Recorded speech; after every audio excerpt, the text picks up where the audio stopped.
tuangalie mlango wa pili ambao Mungu anaweza kutumia, ama mwanadamu anaweza kukutana na teso linalotokana na mlango huu wa pili, mlango wa utumishi.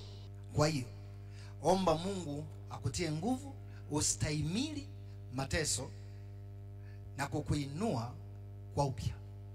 Unaweza ukajikuta unakutana na mateso leo, ukawa unajiuliza maswali asubuhi, mchana na jioni. Kwa nini nimeingia kwenye teso? Kwa nini nimeingia kwenye teso? Kwa nini naingia kwa mateso? Alafu ni mimi tu. Kwa nini mimi naingia kwenye mateso? Kwa nini wengine wanaishi maisha ambayo kwa kweli sio kama mimi? Sikiliza nikufundishe kitu cha ajabu sana, na hiki kitakusaidia.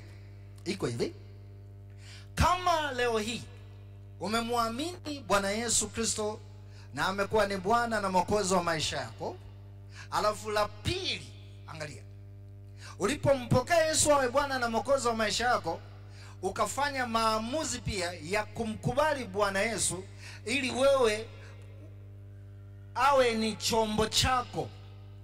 Yani umefanya maamuzi ya kuwa mtumishi wa Mungu.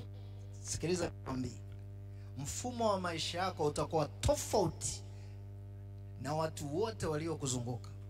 Kama Mungu amewekeza utumishi ndani yako, tarajia utakutana na mateso ya kila aina katika mfumo wa maisha yako.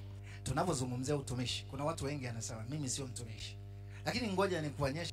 Iko hivi: Mungu, Biblia inavyosema ana watumishi wa aina tofauti, ila wote wako kwenye kapu moja, wanaitwa watumishi. Angalia mfano kitabu cha Efeso sura ile ya 4 mstari wa 11 na wa 12.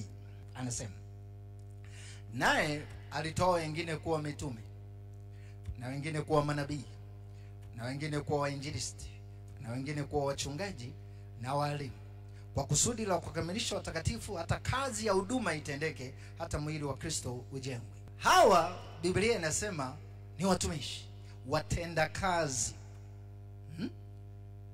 Na ni rahisi sana, bahati mbaya watu wengi wanajua watumishi. Ukisikia watumishi, watu wengi wanajua watumishi ni wachungaji.